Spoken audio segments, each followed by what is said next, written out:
Hi, everyone. In this screencast, we're going to take a look at how we can find sustaining donors or monthly donors, or they may be called recurring donors, as well as take a look at what we mean by a recurring contribution. So there are two different things. So let's first take a look and see if we can find our folks who are recurring donors or sustainers. I'm going to go to search, advanced search, and I'm going to leave the display as results as contacts so we can see the people. And I'm going to go down to contributions. And again, you may want to look at particular date range. I'm going to just leave it open because this is a demo database. I'm going to put the contribution amount to 1. I want to make sure these have completed, none of the payments had failed. I want to go and only look at the financial type, that's donation.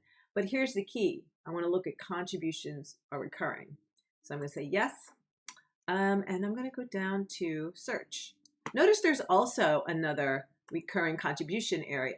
You can look at actually specific recurring contributions as well, when they started, when they ended. So you can also use this and look for any recurring contributions and have at least one payment and when they started. So you can get into more details here.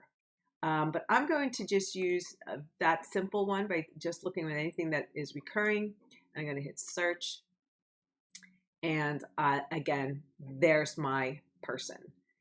So I know who they are.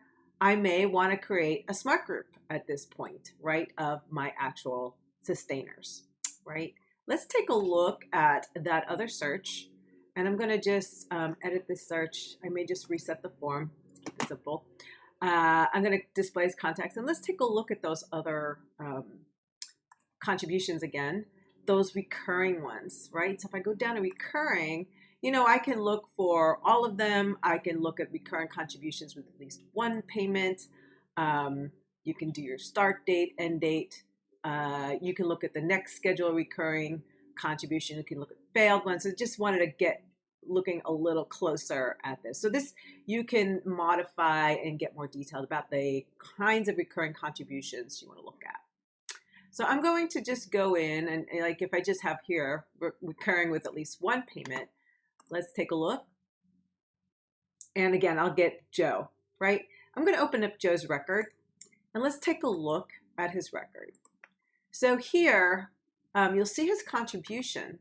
Now here's the difference.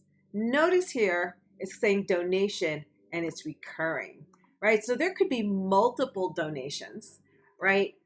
They may have had a donation, recurring donations that started like 3 years ago, but then ended.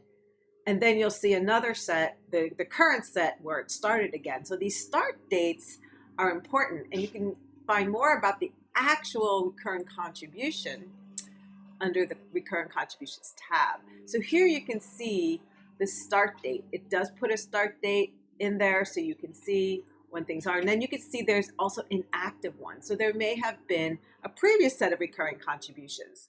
So that search that we looked at in the advanced search, if I go back to this edit search criteria, is going to be really important how you actually find the current contribution dates. So you want to be thoughtful about that. One other place I want to show you is in the reports. If I go to reports, all reports, you can see your contribution, recurring contributions there, as well as people. So I'm going to go to new report, and I'm going to go down to the contribution, and there's an actual recurring contributions report. You can see the detail. There's a summary, but I'm going to use the detailed report, so I can actually see a list of the different folks. And notice here's the contact name. You can see the sums. I'm going to throw in the start date, so you can see that. I mean, you can see all. You can see when the next scheduled contribution date, if you want to do that. You can throw that in.